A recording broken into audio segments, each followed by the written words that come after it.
welcome back to Pre-Algebra Chapter 5, Section 2 of this book. And this one we're going to do everybody's favorite, fractions. I have had a couple of students throughout the years who really do like fractions. One was named Michael. But most people hate fractions, I'm just going to tell you. But if we are very careful with it and logical and you learn my little tricks, I think you're going to be okay. We can put that fraction hate behind us, all right? And move forward to a brighter day of fraction tolerance, all right?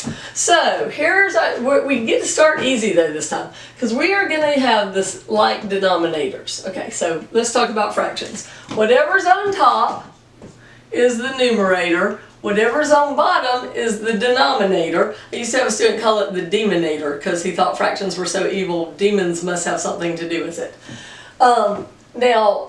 With adding and subtracting, you have to have the same denominator to add or subtract. Later on, we'll say, well, what happens if they're not the same? We have to make them the same. But for this chapter, all of them, you notice, are the same, okay? So, adding and subtracting, the denominator has to be the same. Not when multiplying and dividing. Multiplying and dividing, you can do any old thing. So multiplying and dividing is actually easier than adding and subtracting. Now, it's easy if the denominators are the same. Just if they're not. Alright, so if they're the same, this is how it works. You've got two fractions. Do they have the same denominator? Yes. Check. Then you write that denominator down. You do not add it up. It's not 200, it's 100.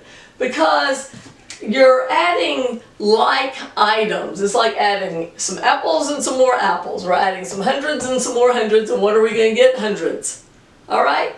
So then, for the numerator, you add it up. So 77 plus 9 is 86. Okay? Good so far? Are we done? Not according to your book. Because that can be reduced. 2 goes into both of those. So that's 43/50. So that's our simplified answer. Put a box around. So if you do this problem and you look in the back of the book to check your answer and it's wrong, see if you just need to reduce it. Because you might have done it right and just not reduced. Okay, how about this one? Negative 4/7 minus 2/7. Well, first step, write those sevenths in the denominator. Now, this is negative and another negative. So this is like I owed you this much money and I borrowed some more. So my answer is going to be negative, and it's going to be more negative than 4/7, 2 more negative. So really it's negative 4 minus 2 is negative 6. Okay, it's like I owed you $4, I borrowed 2 more, now I owe you 6. But instead of dollars, it was sevenths. I borrowed sevenths from you and you foolishly loaned me more. Alright, can that one be reduced? Nope. There's nothing that goes into 6 and 7. Alright, try this one. What do 2 negatives make?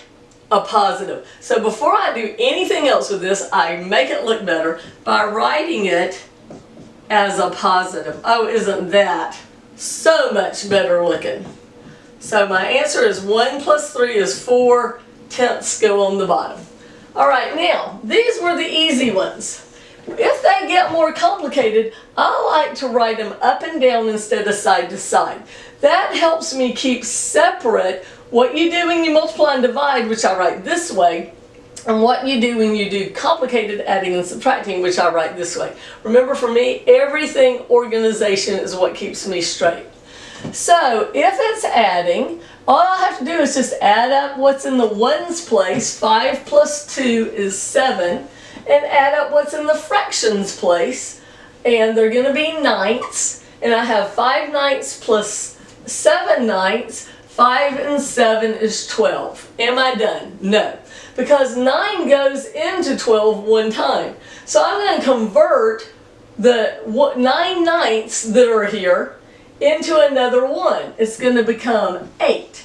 So in here, 9 goes into 12 one time. I'm adding that 1 over to the 7 and making it 8. Because there was a hole in there. 9 ninths is a hole. There was a hole when I pulled it out and stuck it there. Now what's left? Well, 9 minus 12, I have 3 ninths left after I pulled that out. Am I done? No, because 3 goes into 3 and 9. So it's 8 1/3. Now I'm done. I told you these were harder because they got a little more to them. Okay, how about this one? This one is all negative, so that's not too bad. Negative 10 and negative 6, and remember I owed you $10, I borrowed 6 more, so I'm adding this. It's going to be negative 16. I write my 13 down, and now remember we're really adding, so because we're adding to our debt. 6 plus 8 is 14. Am I done? No, because 13 goes into 14 one time. I've got to pull that out, and I have 1/13 left. Okay, this will get easier the more you practice it, and I know you've already learned this. This is a skill you've done at least once in your life before, I know. All right, let's try this one. That's an A. I don't like A's because Miss Dyslexic here just prefers X's. You flip them upside down, they stay where they are. All right, so 3x 20ths plus 5x 20ths. What's the denominator? That's right, 20ths. What's 3x plus 5x? Remember, x is like a unit. So this is like 3 yards plus 5 yards. It's 8 yards, right? Am I done? No.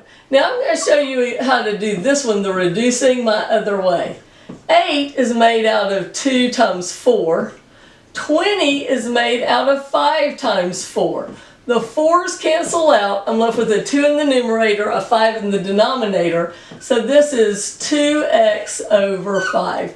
There wasn't anything to mark out with the x, so it stayed there. Okay, here's another one. Negative 8 3b's minus negative 2 3b's. What do 2 negatives make? A positive. So that's just plain ugly. So I'm getting rid of that. Whoop. Okay, that's better.